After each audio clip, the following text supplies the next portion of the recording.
Hello मित्रों, नमस्कार, good evening. स्वागत है आप सभी का हमारे यूट्यूब चैनल यूपीएससी वाला एस्पिरेंट में। आज हम बात करने वाले हैं यहाँ पर साइंस के मोस्ट इंपॉर्टेंट क्वेश्चन के बारे में, जो कि आने वाला एग्जाम यानी कि आपका जो एग्ज़ाम अभी चल रहा है एसएससी एमटीएस का, ठीक है। इसके अलावा आपको आरआरबी जो एनटीपीसी का एग्ज़ाम आने वाला है, ठीक है, आरआरबी एनटीपीसी हो गया। इसके अलावा आपका आरएस का जो एग्ज़ाम आने वाला है, एसएससी जीडी है, उसके एग्ज़ाम के लिए तो मोस्ट इम्पोर्टेंट जो साइंस के जो क्वेश्चन है वो आपको बताने वाला हूँ, जो हर बार रिपीट होते हैं। और इनमें से आपको जो टोटल में 75 क्वेश्चन बताने वाला हूँ, इनमें से कम आपको 5 से 6 क्वेश्चन इन एग्जाम में आपको देखने को मिलेंगे, क्योंकि हर बार रिपीट होते हैं और मोस्ट इंपॉर्टेंट साइंस के क्वेश्चन हैं। तो बात करते हैं, इससे पहले भी मैंने यहाँ पर पॉलिटी के आर्टिकल हैं और जो ज्योग्राफी की जो इंपॉर्टेंट क्वेश्चन है वो भी मैंने बता दिया है, तो पिछला वीडियो जाकर आप देख सकते हैं। बात करते हैं यहाँ पर आज का क्वेश्चन नंबर फर्स्ट, क्लोरोफॉर्म जो है उसकी खोज किसने की थी। कई बार एग्जाम में पूछा गया है कि क्लोरोफॉर्म की खोज किसने की थी, तो क्लोरोफॉर्म की खोज है वो जेम्स हैरिसन ने की थी। किसने की थी? जेम्स हैरिसन ने इसकी खोज की थी। नेक्स्ट क्वेश्चन हो जाएगा क्वेश्चन नंबर सेकंड, खीरे में जो कड़वाहट होती है वो किसके कारण होती है। तो जो खीरे में कड़वाहट आती है वो कुकर बिटोसिन, एक जो केमिकल होता है यानी कुकर बिटोसिन, उसके कारण आती है खीरे में कड़वाहट, ठीक है। Question number third, polio vaccine की खोज किसने की थी। तो पोलियो वैक्सीन की खोज जोस ई साल्क ने की थी। किसने की थी? जोस ई साल्क ने की थी। इन सारे क्वेश्चन को आप बार बार रिवीजन करोगे तो आपको याद हो जाएगा। Question number fourth, vitamin B6 का रासायनिक नाम क्या है। कई बार एग्जाम में पूछा गया है कि विटामिन B6 का रासायनिक नाम क्या हो जाएगा। तो विटामिन B6 का रासायनिक नाम हो जाएगा पायरिडॉक्सिन। पायरिडॉक्सिन क्या हो जाएगा? पायरिडॉक्सिन। बार बार याद करना, आपको याद हो जाएगा, मोस्ट इंपॉर्टेंट है। B6 का हर बार प्रश्न पूछा जाता है कि इसका रासायनिक नाम, केमिकल नाम क्या है, तो आपको हो जाएगा pyridoxine. Question number fifth, cast spirit, जो कास्ट स्पिरिट होता है उसमें कौन सा अल्कोहल होता है। तो उसमें होता है मेथिल अल्कोहल। कौन सा होता है? मेथिल अल्कोहल होता है। Question number six, German silver की बात करते हैं तो जर्मन सिल्वर में फॉर्मूला कौन सा होता है, ये आपको पूछा जाता है कई बार कि जर्मन सिल्वर का फॉर्मूला बताइए। तो Cu plus zinc plus Ni, ये इसका फॉर्मूला होता है, आपको ध्यान रखना है। किससे बना होता है? जर्मन सिल्वर होता है कॉपर प्लस जिंक प्लस निकल से बना होता है, ठीक है ना। अदिश राशि कौन सी है, तो ध्यान रखना अदिश राशि, आपको ध्यान, अदिश और अदिश राशि कौन सी होती है, सदिश राशि कौन सी होती है, इसके बारे में आपको ध्यान होना चाहिए। अदिश राशि की बात करें तो चाल, ताप, दाब, आयतन, विद्युत धारा, ये कौन से हो जाएगा? सभी अदिश राशि होती है, ध्यान रखना। जिसमें हमेशा देखो, ये बात हमेशा ध्यान रखना है, जिसमें कि वो आता है जैसे कि ताप हो गया, दाब हो गया, आयतन हो गया, विद्युत धारा हो गई, जिसमें ये बात आती है ठीक है, चाल, दाब, ताप, ये सब अदिश राशि में आ जाएगा, ठीक है ना। क्वेश्चन नंबर 8, बैरोमीटर, बैरोमीटर किससे नापा है? बैरोमीटर से क्या नापा जाता है, तो ध्यान रखना, बैरोमीटर से वायुमंडलीय दाब नापा जाता है। प्रश्न उल्टा भी पूछा जा सकता है कि वायुमंडलीय दाब किससे नापा जाता है, ठीक है, या वायुमंडलीय दाब नापने का यंत्र कौन सा है, तो बैरोमीटर हो जाएगा, ठीक है, और बैरोमीटर से वायुमंडलीय दाब को नापा जाता है। क्वेश्चन नंबर 9, कार्पल्स नामक हड्डी कहाँ पाई जाती है। तो कार्पल्स नामक जो हड्डी होती है वो पता पाई जाती है कलाई में। कहाँ पर? कलाई में यहाँ पर पाई जाती है, ध्यान रखना है, ठीक है ना। ऐसा प्रश्न एग्जाम में पूछे जाते हैं। क्वेश्चन नंबर 10, समुद्री जल का पीएच कितना होता है। तो समुद्री जल का पीएच कई बार एग्जाम में पूछा गया है, 8.4 होता है। और आपको कमेंट करके बताना है कि जो मानव का जो ब्लड होता है, ब्लड, ह्यूमन ब्लड, उसका पीएच कितना होता है, वो आपको कमेंट करके जल्दी बताना है, ठीक है ना। ये हो जाएगा समुद्री जल का पीएच, ठीक है ना। क्वेश्चन नंबर 11, ज्योति तीव्रता किसका एसआई मात्रक है। तो ज्योति तीव्रता हो जाएगा कैंडेला का, आपने सभी पढ़ा होगा, इसका इंपॉर्टेंट है, ध्यान रखना है। क्वेश्चन नंबर 12, बैक्टीरिया से बीमारी, जो बैक्टीरिया से बीमारी होती है वो कौन सी होती है, तो हो जाएगा टाइफाइड। टाइफाइड होता है हमें बैक्टीरिया से होने वाली बीमारी है, ठीक है ना, ध्यान रखना। ये वायरस बैक्टीरिया से होने वाली, यानी जो टाइफाइड है वो बैक्टीरिया से होने वाली है। क्वेश्चन नंबर 13, इस्पात के निर्माण में किस विधि का प्रयोग किया जाता है। कई बार एग्जाम में पूछा गया है कि इस्पात के निर्माण में किस विधि का उपयोग किया जाता है, वो हो जाएगा बेसमर विधि। कौन सा? बेसमर विधि का उपयोग किया जाता है। क्वेश्चन नंबर 14, दूरबीन का लेंस बनाने में कौन सा कांच का उपयोग किया जाता है। तो दूरबीन का जो लेंस बनाने में फ्लिंग कांच का उपयोग किया जाता है। क्वेश्चन नंबर 15, ऑफियोलॉजी किसका अध्ययन है, यानी ऑफियोलॉजी किसका अध्ययन है। तो जो सर्प यानी सांप का अध्ययन करते हैं उसे हम क्या कहते हैं? ऑफियोलॉजी कहते हैं, ध्यान रखना। ऑफियोलॉजी किसका अध्ययन है? सर्प का यानी सांप का अध्ययन करने के लिए, स्नेप का जो सांप होता है उसका अध्ययन करने को हम कहते हैं ऑफियोलॉजी। क्वेश्चन नंबर 16, बोरेक्स किस धातु का अयस्क है। तो बोरेक्स हो जाएगा सोडियम धातु का अयस्क। किसका हो जाएगा? सोडियम धातु का अयस्क हो जाएगा। क्वेश्चन नंबर 17, जरा दृष्टि दोष के निवारण में कौन सा लेंस का प्रयोग किया जाता है। मोस्ट इंपॉर्टेंट क्वेश्चन लगा लेना यहाँ पर, जरा दृष्टि दोष और निकट दृष्टि दोष, ठीक है ना, और दूर दृष्टि दोष, 3 प्रकार के जो दोष हैं उसमें कौन सा लेंस का उपयोग किया जाता है, कौन से उत्तर लेंस अवतल लेंस, उसका भी आप ध्यान रखना है। तो जरा दृष्टि दोष के निवारण में कौन सा लेंस का प्रयोग किया जाता है? बाईफोकल लेंस का। किसका हो जाएगा? बाईफोकल लेंस का उपयोग किया जाता है। क्वेश्चन नंबर 18, जो धोवन सोडा होता है वो उसका रासायनिक नाम क्या हो जाएगा? तो धोवन सोडा का जो रासायनिक नाम हो जाएगा सोडियम कार्बोनेट। क्या हो जाएगा? Sodium carbonate. Question number 19, carbonic अम्ल का कौन सा कार्बोनिक अम्ल को क्या कहा जाता है? तो कार्बोनिक अम्ल का नाम कहता है सोडा वाटर। क्या होता है? सोडा वाटर को कार्बोनिक अम्ल कहा जाता है। क्वेश्चन नंबर 20, प्राकृतिक इंद्रधनुष में बाहर में के कौन सा रंग होता है? यानी जो प्राकृतिक इंद्रधनुष बनता है उसमें बाहर में कौन सा रंग होता है? आप सभी को मालूम होता है कि 7 रंग का होता है। तो सबसे बाहर रंग होता है वो होता है लाल रंग। ठीक है, तो प्राकृतिक इंद्रधनुष में सबसे बाहरी रंग होता है वो होता है रेड कलर का, ध्यान रखना। क्वेश्चन नंबर 21, इसके साथ आपको अंदर वाला जो रंग है वो भी याद रखना है कि प्राकृतिक जो इंद्रधनुष बनता है उसमें अंदर वाला सबसे अंदर वाला रंग कौन सा होता है वो आपको कमेंट करके जरूर बताना है। ठीक है, तो 2 प्रश्न पूछे मैंने, एक ह्यूमन ब्लड का पीएच कितना होता है, और जो बाहर जो प्राकृतिक रंग से जो बनने वाला जो अंदर की तरफ जो इंद्रधनुष के कलर कौन सा होता है। ठीक है ना, प्राकृतिक रूप से इंद्रधनुष बनता है तो उसमें अंदर की तरफ कौन सा कलर होता है वो आपको ध्यान रखना है।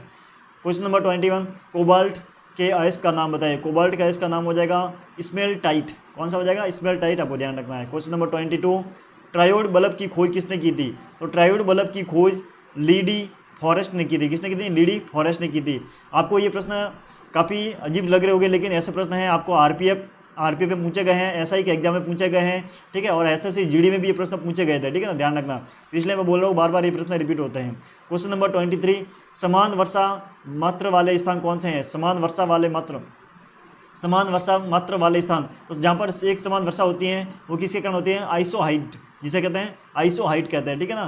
क्वेश्चन नंबर 24, खेरा रोग ध्यान रखना, खेरा रोग किस फसल पर लगता है? तो खेरा रोग होता है धान की फसल पर लगने वाला रोग को खेरा रोग कहा जाता है।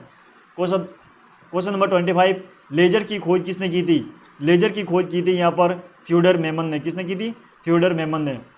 एक प्रश्न खोज से बिल्कुल पूछा जाएगा, फिर आज लेजर की खोज हो या फिर किसी की एक प्रश्न यहाँ से प्रश्न पूछा जाता है साइंस में।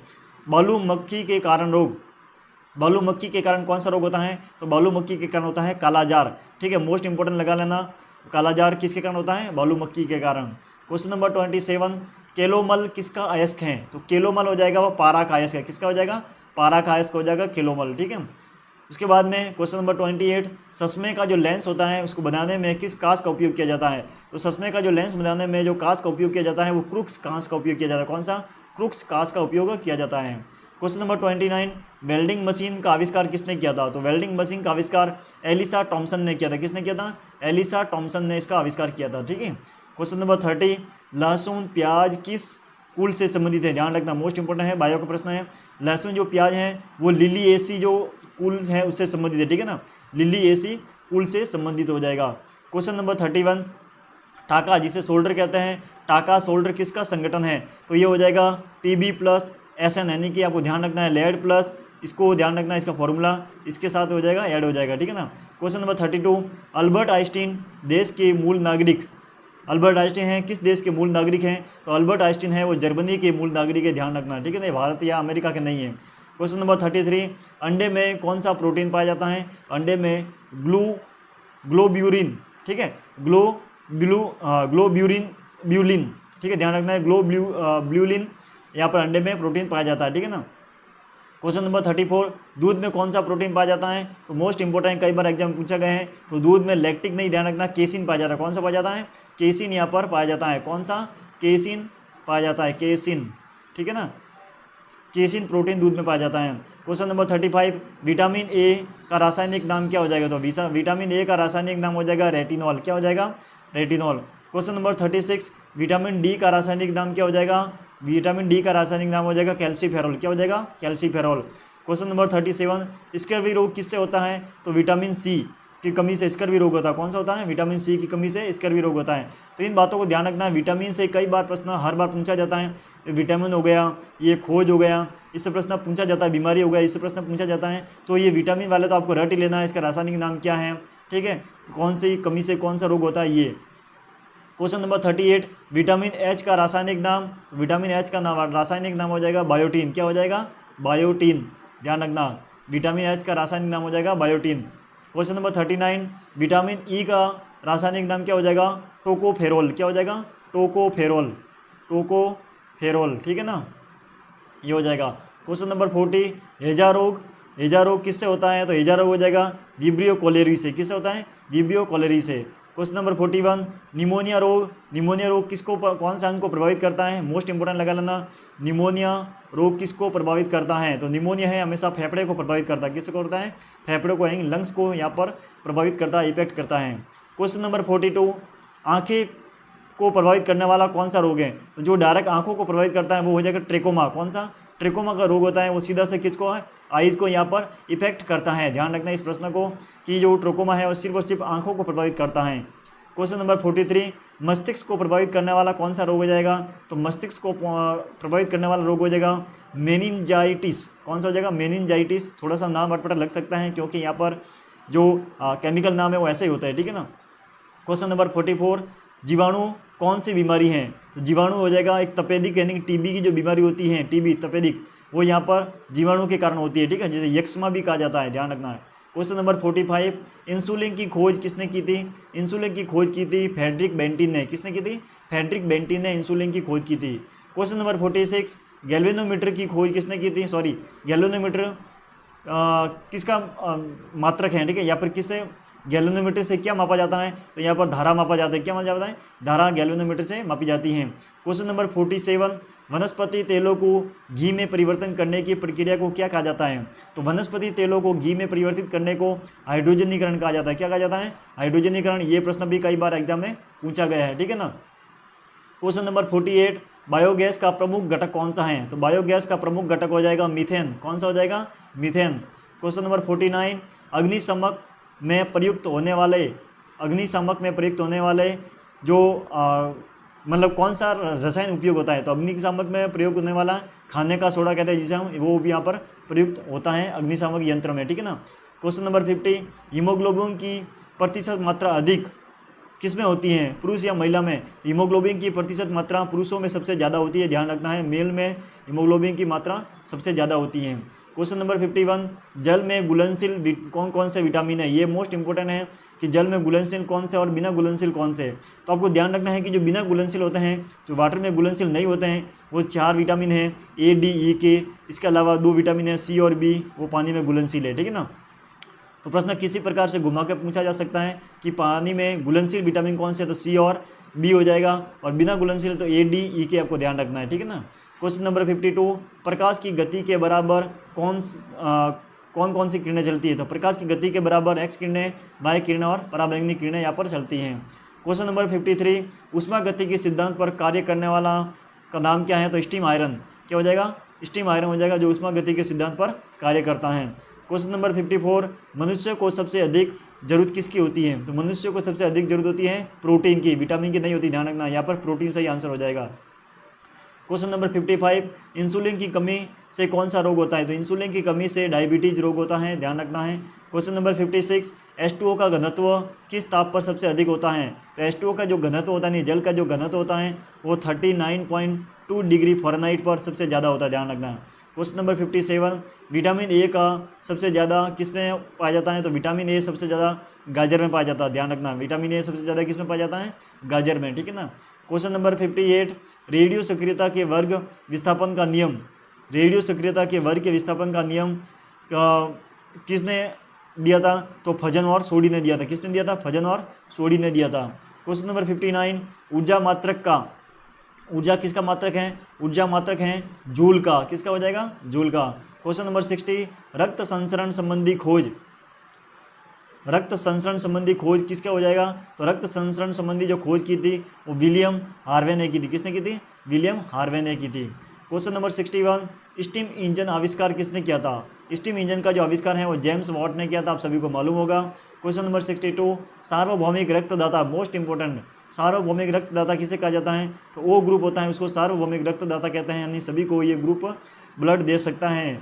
क्वेश्चन नंबर 63, सेलिनट्रेंटा समुदाय किससे संबंधित है? तो सेलिनट्रेंटा समुदाय है वो जेलीफिश से संबंधित हो जाएगा। क्वेश्चन नंबर 64, साबुन को जल में घोलने पर जल के पृष्ठ तनाव पर क्या प्रभाव पड़ेगा? तो साबुन को जब जल में घोला जाता है तो उसके पृष्ठ तनाव पर यहाँ पर जो प्रभाव पड़ने वाला है वो हो जाएगा, घट जाता है, ठीक है, उसका पृष्ठ तनाव घट जाता है, ध्यान रखना है। क्वेश्चन नंबर 65, अवारा तत्व किसे कहते हैं? तो हाइड्रोजन को यहाँ पर कहा जाता है अवारा तत्व, ठीक है ना, ध्यान रखना। क्वेश्चन नंबर 66, मनुष्य की साधारण श्वसन दर कितनी होनी चाहिए? जो मनुष्य की जो साधारण श्वसन दर है वो 15 से 18 बार प्रति मिनट में होनी चाहिए, ध्यान रखना। क्वेश्चन नंबर 67, यक्षा यानी तपेदिक यानी टीबी औषधि प्रभावित करने वाली कौन सा है? तो औषधि को प्रभावित यानी कि जो टीबी को प्रभावित करने वाला हो जाएगा रिफेमपिसिन, ठीक है, रिफेमपिसिन हो जाएगा ये जो इसको टीबी को प्रभावित करने वाला हो जाएगा।